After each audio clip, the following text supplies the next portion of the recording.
Irmãos, alguns dias atrás, o Senhor começou a falar comigo a respeito de habitação. A habitação do Senhor. Tem um salmo que eu amo de paixão, que é o Salmo 91. Que ele fala: aquele que habita no esconderijo do Altíssimo, à sombra do Onipotente descansará. E nós temos vivido tempos tão desafiadores, tempos mesmo difíceis. Quando eu me converti, já se falava da volta de Jesus. A gente cria, sempre cremos na volta de Jesus. Só que parecia assim que os acontecimentos ainda estavam bem distantes. E hoje não. Hoje a gente tem falado da volta de Jesus, mas nós temos visto o cumprimento da palavra se cumprindo. As profecias estão se cumprindo. Esse processo de pandemia que nós estamos passando é cumprimento da palavra do Senhor. Nós olhamos para Israel, onde vem os sinais, a gente viu o que está acontecendo lá. Eles estão aclamando o Messias, um Messias falso. Né? Nós sabemos que o Messias que está sendo aclamado lá é o anticristo. Então nós sabemos que o quê? Que a palavra do Senhor está se cumprindo. E a volta de Jesus é iminente, irmãos. Ela está muito próxima. E nós temos que nos preparar. Então o Senhor começou a ministrar no meu coração a respeito da habitação dEle. E eu comecei a perguntar: Senhor, mas nós somos templo do Teu Espírito Santo. A palavra do Senhor diz isso, que nós, quando entregamos nossa vida a Jesus, quando nós conhecemos a Jesus, nós nos tornamos templo do Espírito Santo. Aí o Espírito Santo me disse assim: mas precisamos permanecer, filha, você precisa permanecer na habitação do Altíssimo. Permanecer, é sobre essa permanência que o Senhor quer ministrar sobre as nossas vidas nessa manhã. Quando a gente fala sobre habitação, irmãos, a gente logo pensa numa morada, em uma casa. Existem duas formas de pensarmos sobre essa casa. A casa, a gente, quando pensa numa habitação, a gente pensa numa construção. Quando a casa ela vai ser construída, ela precisa de um fundamento, um alicerce. E o alicerce é aquilo que é de mais importante numa casa. Não importa o tamanho da casa, o alicerce tem que ser o principal, o fundamento da casa. Às vezes eu acompanho Israel em algumas obras, quando tenho oportunidade. E eu não sei muitos nomes técnicos, viu, irmãos? Eu só fico ouvindo eles conversarem. E uma dessas obras, a gente estava num terreno, junto com uma engenheira e um arquiteto. E eles estavam fazendo um estudo do terreno. O terreno ele não era reto, ele tinha algumas ondulações. Então, a engenheira, ela sugeriu que viesse um técnico para estudar o solo, estudar como que estava aquele solo, para eles poderem fazer todo o cálculo de como seria essa fundação, para gastar menos na fundação ou mais. E quando a gente pensa em fundação, a gente também pensa em fundamentos, e nós somos fundamentados pela palavra do Senhor. Quando nós entregamos nossa vida a Jesus, que Jesus ele vem, o Espírito de Deus vem fazer morada em nós, a gente começa a ser fundamentados na palavra do Senhor. E quando a gente começa a ver a palavra do Senhor, logo de início, a gente começa a ver em Gênesis a criação, né? Deus cria um jardim, Ele cria um lugar habitável. Mas por que Deus criou o jardim do Éden? Um lugar tão perfeito, né? A gente lê, é um lugar tão lindo, tão perfeito. A gente começa a ler e você entra, né? Você entra na história. E era um lugar perfeito, irmãos.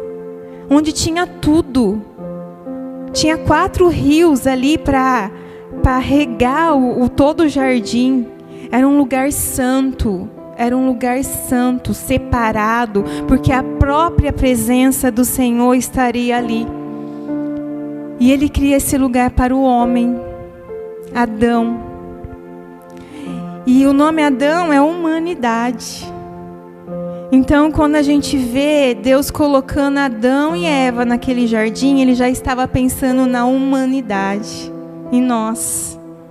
Porque Ele queria essa aproximação com o homem. Ele queria essa intimidade com o homem, esse relacionamento. Só com a queda do homem, com o pecado entrou e Adão não pôde mais ficar nesse lugar santo, nesse lugar separado. E Deus tirou Adão daquele jardim. Depois você pode na sua casa ler em Gênesis capítulo 3. E ali está escrito que o Senhor, Ele coloca então querubins para cuidar do jardim, para que não entrasse mais Adão ali. E por que Adão não podia entrar? Porque agora o pecado havia entrado no homem. E o que nos separa de Deus é o pecado, irmãos. A única coisa que pode nos separar de Deus é o pecado. E então começa um processo, né? Começa um plano do Senhor para que houvesse de novo essa aproximação dele com o homem. E aí depois a gente vê as consequências do pecado, quando Caim mata Abel, né? Começa a entrar homicídio, começa a entrar o orgulho, começa a entrar a soberba. E uma coisa que a gente vê em Gênesis, que é muito lindo, que tudo que Deus criou, Ele criou falando, Ele lança a palavra. Haja luz e houve luz. Haja separação das águas e houve a separação das águas. Mas quando Deus vai criar o homem, Ele diz assim: façamos nós a nossa imagem e semelhança. E o próprio Deus coloca a sua mão ali no pó da terra para criar o homem. E sopra sobre o homem o fôlego de vida. E vem o Espírito habitar no homem. Nós somos um espírito que temos uma alma e habitamos num corpo físico. A palavra de Deus, ela diz que o nosso espírito está pronto, mas a nossa carne, a nossa alma não está. Nossa alma não está pronta. Por isso que nós precisamos ser fundamentados na palavra do Senhor. Por isso a importância do Espírito Santo em nós. Porque é o Espírito Santo que vai nos moldando. Ele vai nos moldando a cada dia. E conforme nós vamos tendo um relacionamento com a verdade, com a palavra do Senhor, essa verdade, ela vai penetrando na nossa mente, ela vai descendo para o nosso coração. E aí a verdade de Deus, ela não passa a ser somente uma leitura, mas ela passa a ser uma prática nas nossas vidas. Porque aí a gente começa a praticar a palavra do Senhor. E aí, praticando essa verdade, nós começamos a ser libertos. Libertos do quê? Libertos do pecado. Daquilo que trazia separação de Deus.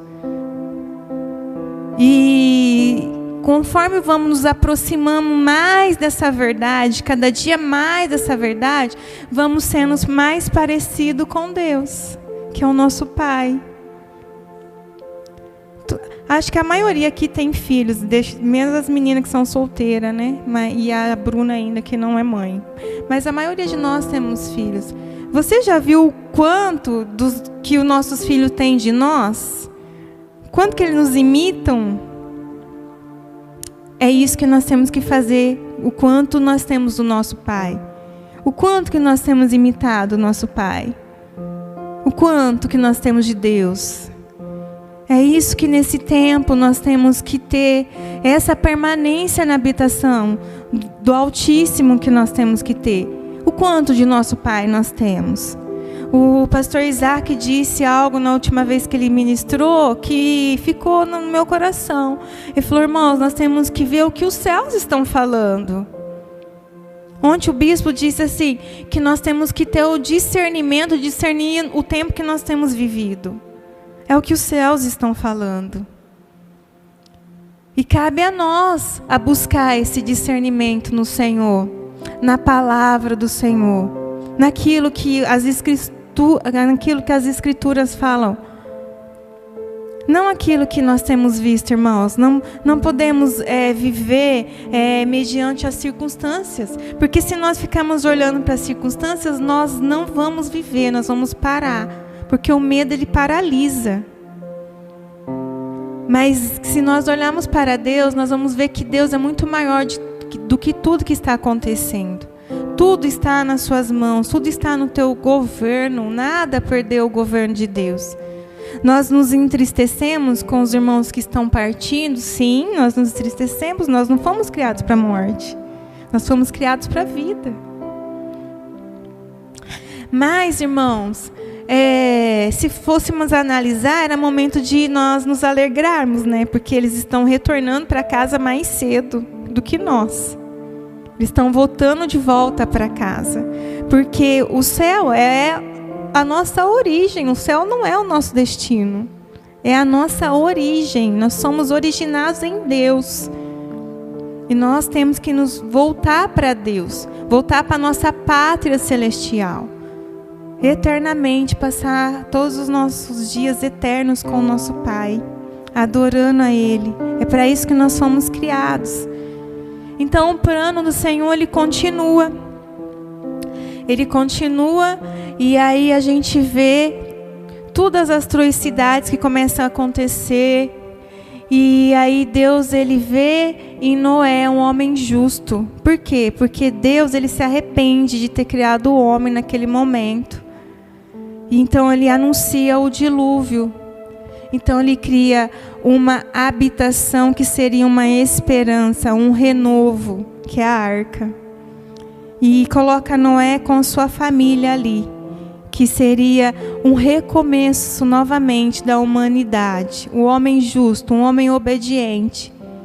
Irmãos, que obediência é essa de Noé? É isso que nós temos que ter. Deus falou com Noé uma vez só. Nunca havia chovido sobre a terra. Um homem que nem entendia de marcenaria, ele era lavrador. E ele cumpriu aquilo que o Senhor disse detalhadamente. Ele foi e fez a arca e obedeceu, não questionou a Deus. Então ele entra na arca e Deus fecha a porta. A habitação, aquilo que seria o recomeço, o renovo do Senhor. E Deus continua seu plano. Então houve o dilúvio, e aí Noé sai depois da arca e começa, todo um processo novamente dessa reaproximação com o homem, que era o desejo do coração de Deus, que é o desejo do coração de Deus. Então Deus levanta um rei. O povo queria um rei. O próprio Deus, ele governava o povo, o povo de Israel. Aí a gente vê, que depois aí vem Abraão, o pai da fé, que depois de Abraão nasce Isaac, de Isaac nasce Jacó, que se torna Israel, e de Israel as 12 tribos, que é a nação escolhida pelo Senhor, que é Israel. E aí, dentre essas tribos, os 12 irmãos ali, tinha José.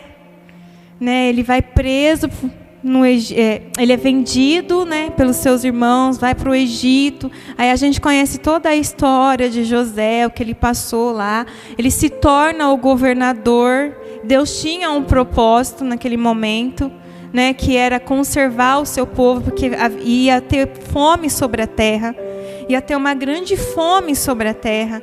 E o povo de Deus tinha que ser conservado. Então, era o propósito de Deus ali. José está no Egito naquele momento.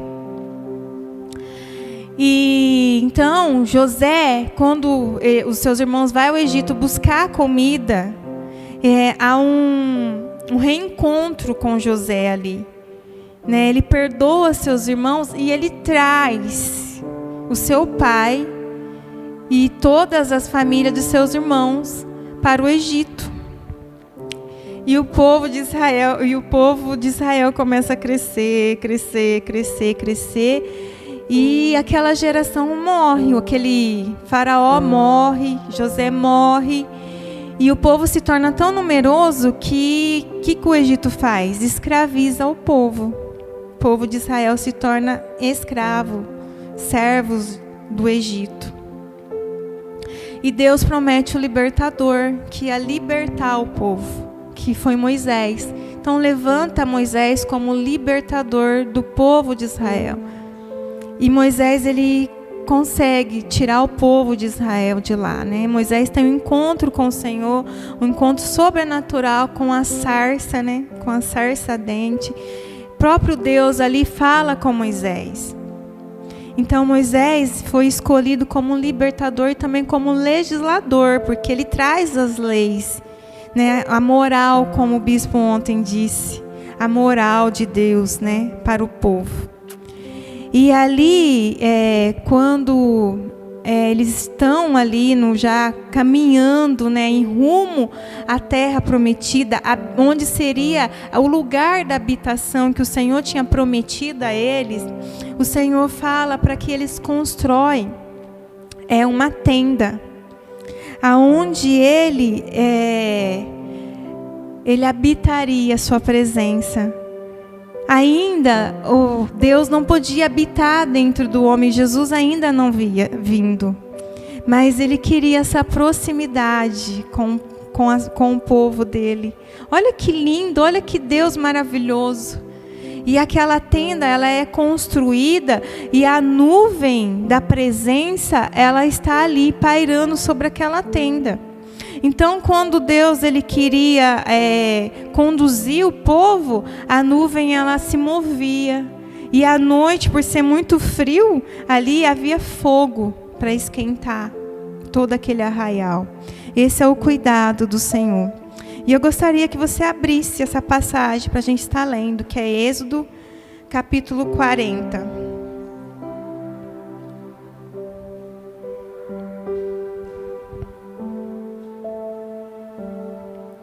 E essa passagem é tão linda, irmãos.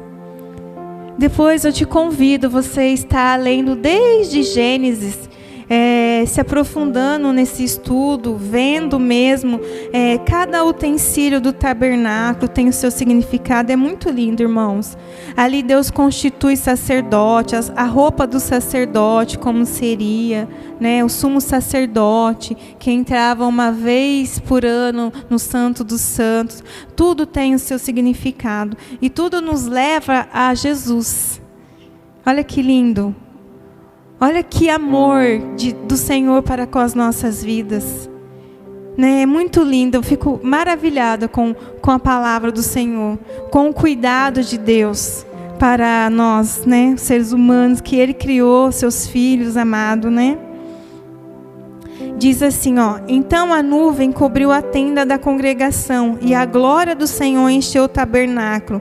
Moisés não podia entrar na tenda da congregação, porque a nuvem permanecia sobre ela e a glória do Senhor enchia o tabernáculo. Quando a nuvem se levantava de sobre o tabernáculo, os filhos de Israel caminhavam avante em todas as suas jornadas. Se a nuvem, porém, não se levantava, não caminhavam, até o dia em que ela se levantava. De dia a nuvem do Senhor repousava sobre o tabernáculo, e de noite havia fogo nela, à vista de toda a casa de Israel, em todas as suas jornadas. Foi um tempo super desafiador para o povo de Israel, um tempo que eles estavam ali no deserto, né? Um tempo ali que eles estavam sendo moldados pelo Senhor. E o deserto, ele nos molda, irmãos. O deserto é um lugar que nós vamos ser fundamentados na fé, nós vamos ser fundamentados na adoração, nós vamos ser fundamentados no arrependimento. Então o deserto ele serve para nos moldar.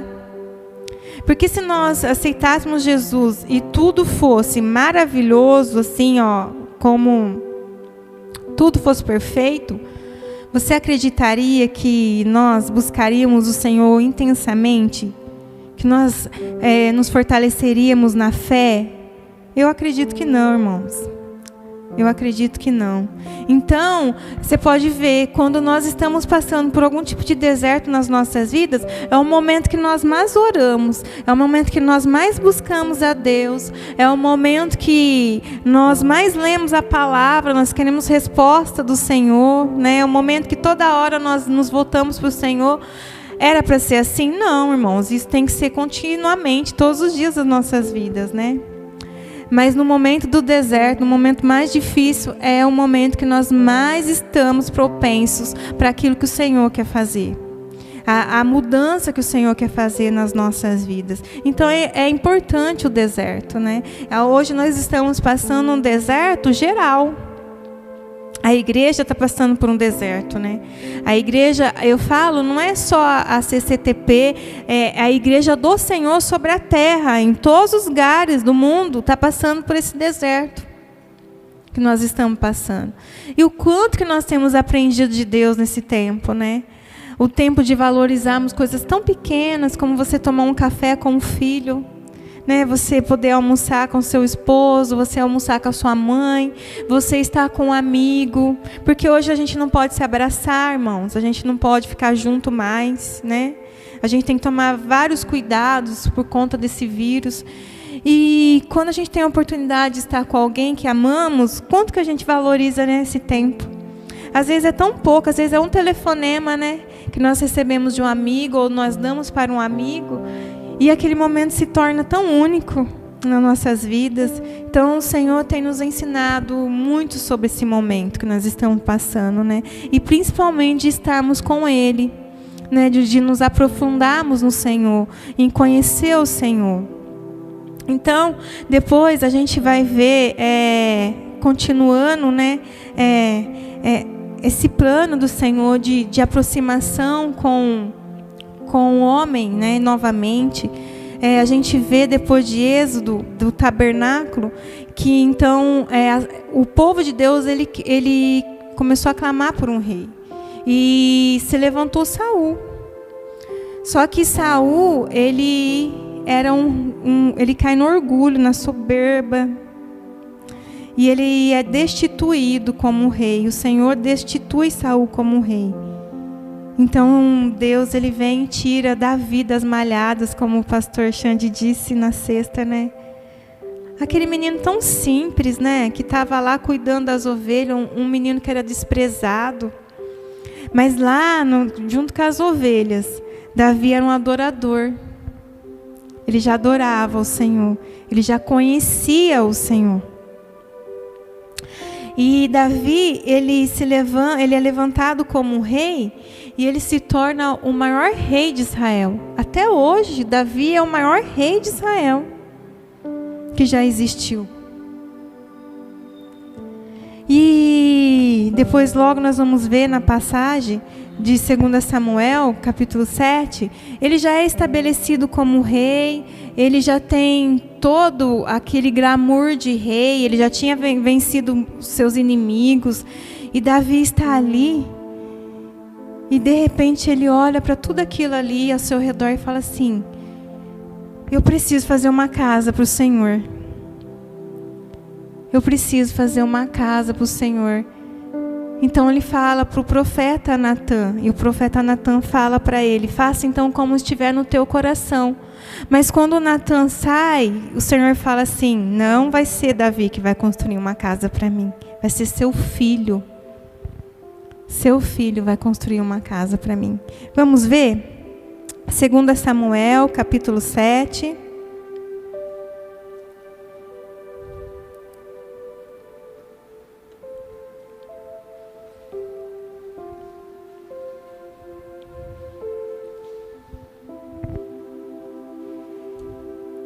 A partir do versículo 1. Sucedeu que, habitando o rei Davi em sua própria casa, tendo-lhe o Senhor dado descanso de todos os seus inimigos em redor, disse o rei ao profeta Natã: olha, eu moro em casa de cedros, e a arca de Deus se acha numa tenda. Disse Natã ao rei: vai e faze tudo quanto está no teu coração, porque o Senhor é contigo. Porém, naquela mesma noite veio a palavra do Senhor a Natã, dizendo: vai e dize a meu servo Davi, assim diz o Senhor: edificar-me-ás tu casa para minha habitação?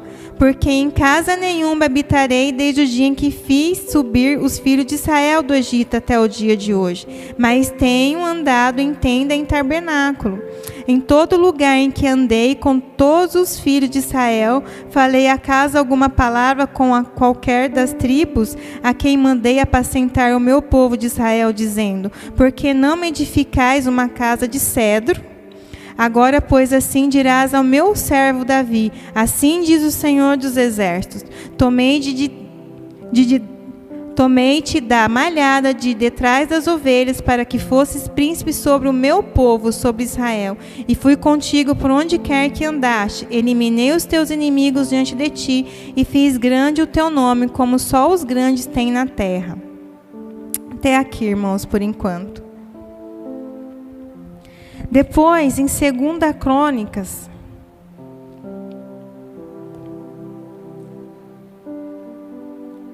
capítulo 5,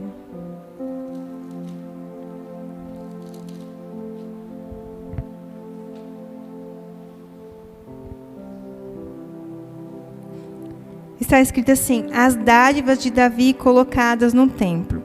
Por que dádivas de Davi? Davi não construiu, mas Davi deixou tudo preparado para a construção do templo.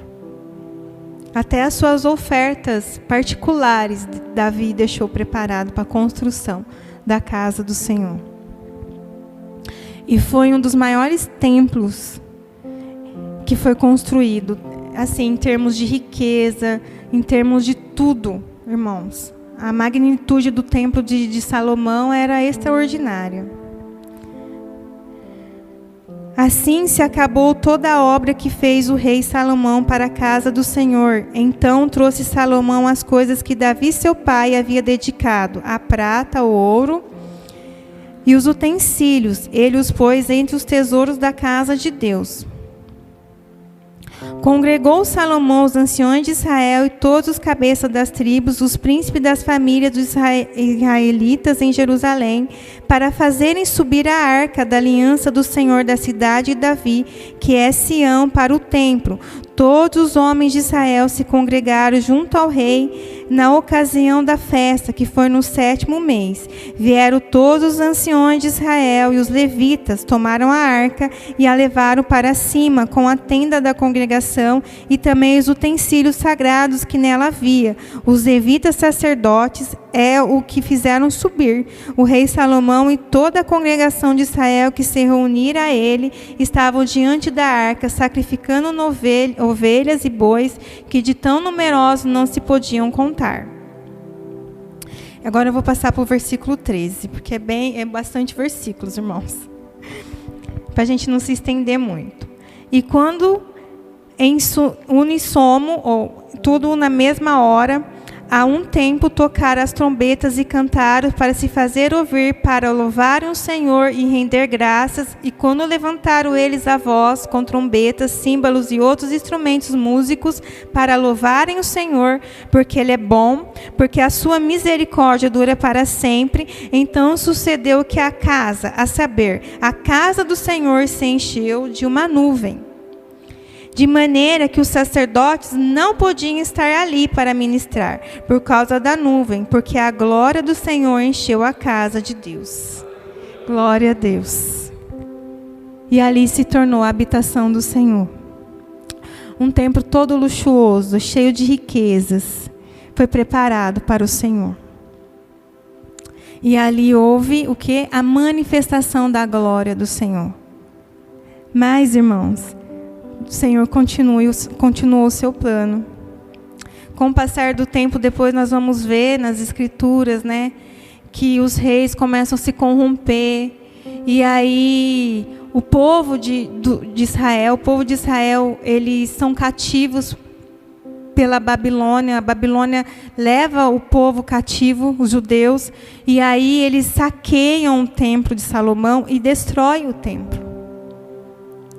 E aí depois os judeus, quando eles voltam do exílio, eles constroem novamente esse templo. Então quando nós vemos no Novo Testamento que Jesus está no templo, ele não está no templo de Salomão, ele está no templo que foi reerguido depois do exílio do povo. Aquele templo que Davi preparou todas aquelas coisas, né, que ele deixou a sua oferta, que Salomão ergueu, ele foi destruído. E aí, depois de 586, se eu não estiver enganada, aí Herodes, ele quer trazer a sua glória, né? Ele queria conquistar os judeus, Herodes, o rei Herodes. Então, ele embeleza o templo, né? E é nesse templo que Jesus vai. É nesse templo que Jesus vai. Agora eu gostaria que você abrisse a sua Bíblia comigo em 1 Coríntios, capítulo 6. Então, o Senhor continua seu plano de aproximação com o homem, de se conectar novamente com o homem. E nessa conexão, então, nasce o Messias, aquele que viria para fazer essa conexão, né, novamente de Deus ao homem. Então nasce Jesus. E aí Jesus, aos 30 anos, começa seu ministério. E ele começa a falar as boas novas do reino de Deus. E depois Jesus morre e ressuscita.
Daquilo que é verdade dos céus, que é a verdade plena do Senhor.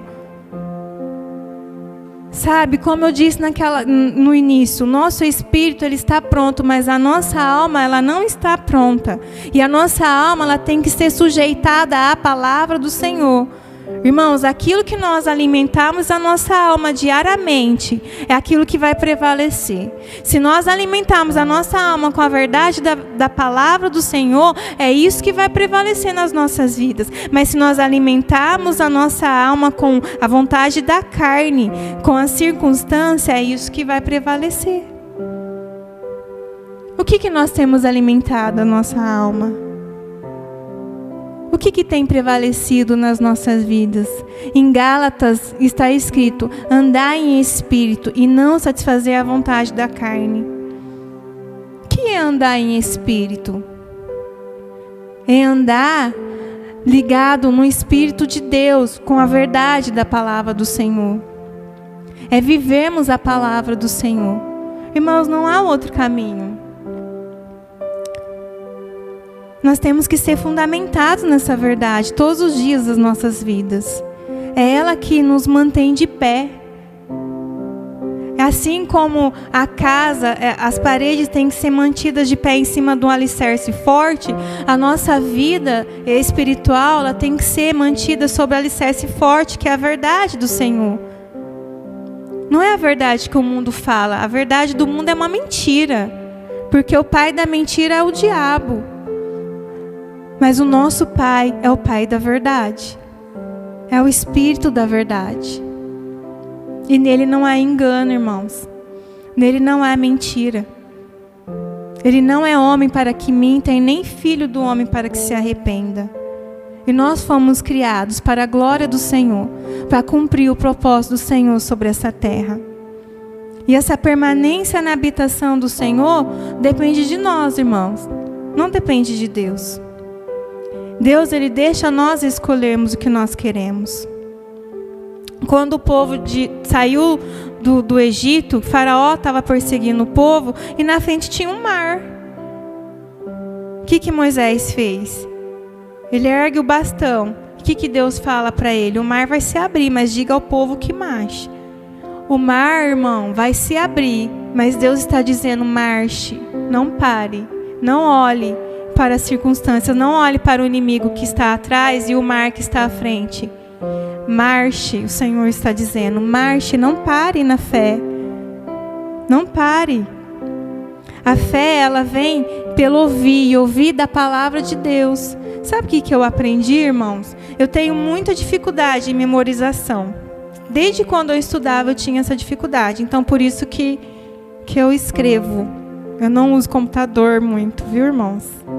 Eu escrevo porque quando eu estou escrevendo e eu leio em voz alta, eu estou fazendo com que a minha audição seja mais ativada e a minha visão também seja mais ativada.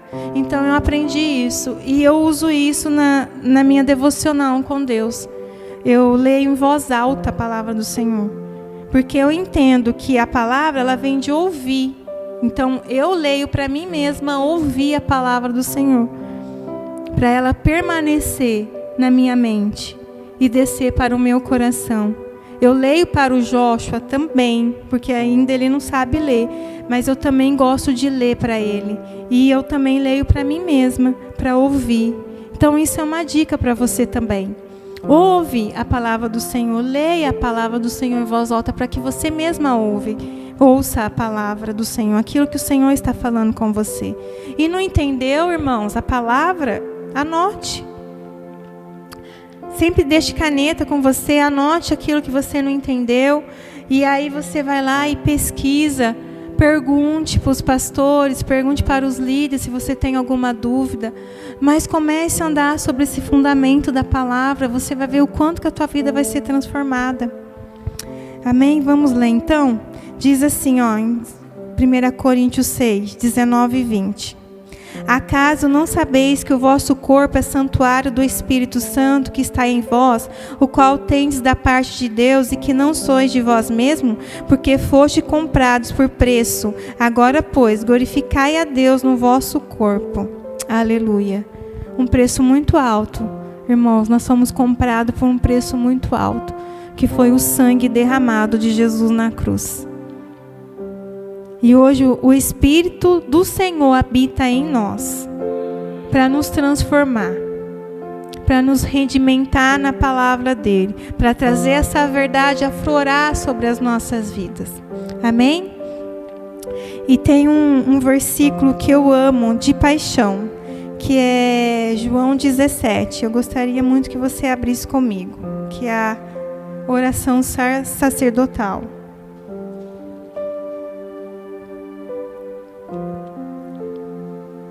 Diz assim: tendo Jesus falado essas coisas, levantou os olhos ao céu e disse: Pai, é chegada a hora.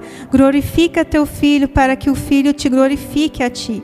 Assim como lhe conferiste autoridade sobre a carne, a fim de que ele conceda a vida eterna a todos que lhe deste. E a vida eterna é esta, que te conheçam a ti, o único Deus verdadeiro, e a Jesus Cristo a quem enviaste. Eu te glorifiquei na terra, consumando a obra que me confiaste para fazer. E agora glorifica-me, ó Pai, contigo mesmo, com a glória que eu tive junto de ti, antes que houve mundo. Manifestei o teu nome aos homens que me deste do mundo. Eram teus, tu nos confiastes, e eles têm guardado a tua palavra. Agora eles reconhecem que todas as coisas que me tens dado provêm de ti, porque eu lhes tenho transmitido as palavras que me deste, e eles a receberam, e verdadeiramente conheceram que saí de ti, e creram que tu me enviaste. E por eles que eu rogo, não rogo pelo mundo, mas por aqueles que me deste, porque são teus. Essa verdade é sobre as nossas vidas também. Jesus ali estava orando também por nós.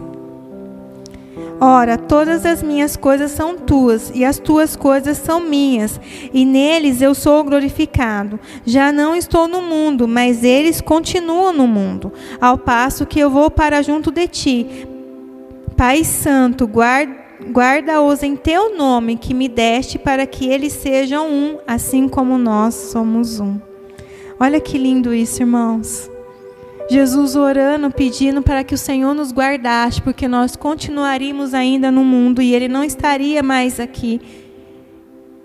Mas que nós viéssemos a ser um como Ele era um no Pai.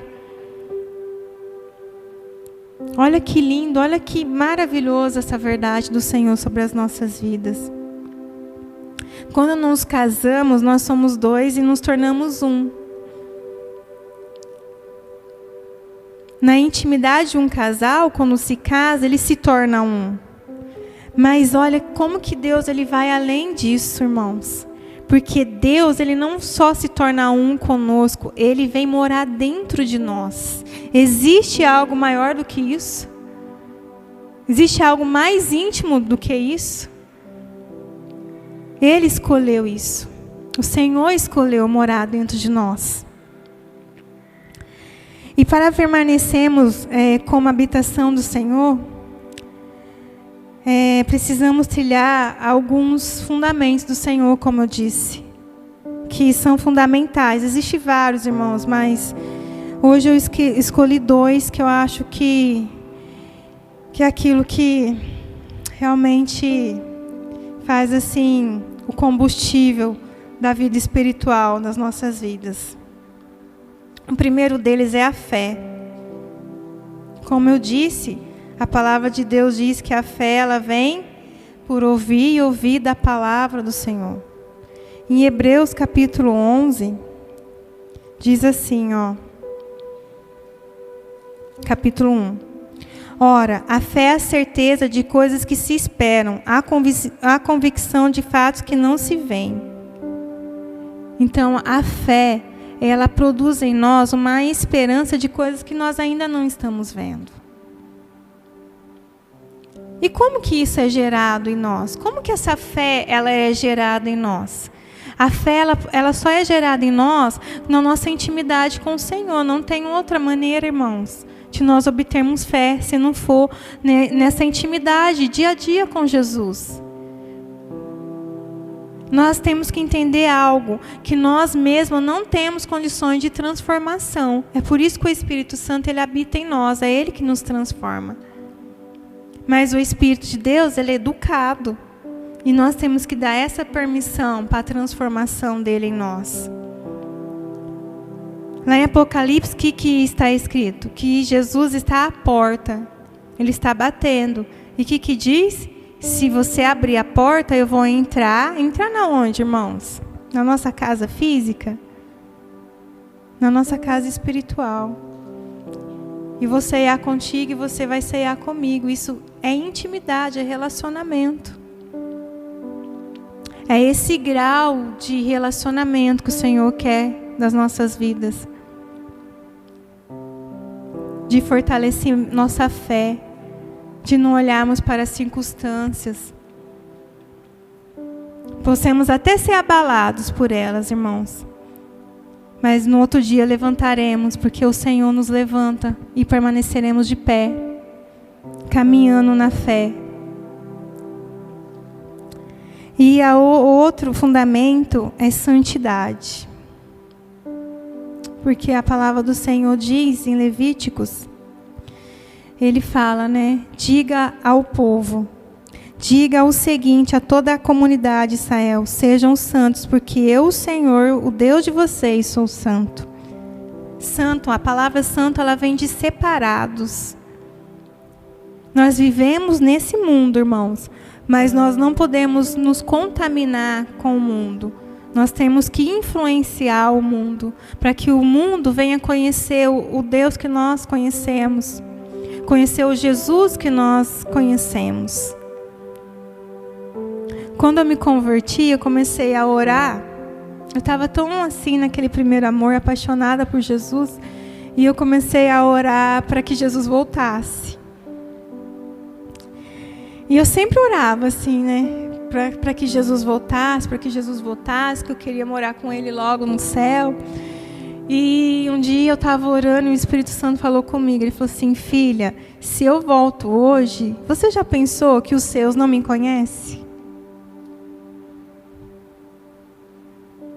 E aí a minha oração mudou. Eu falei: nossa, eu estava sendo muito egoísta, Senhor, né? Me perdoa. Aí eu comecei a orar: Senhor, que a minha família venha te conhecer da mesma maneira que eu te conheci. Porque eu também quero que eles morem comigo no céu. Meus amigos, as pessoas que eu conheço, meus vizinhos. E esse tem que ser, irmãos, o nosso propósito. De irmos para o céu e levarmos o máximo de pessoas que nós conseguimos levar para o céu conosco.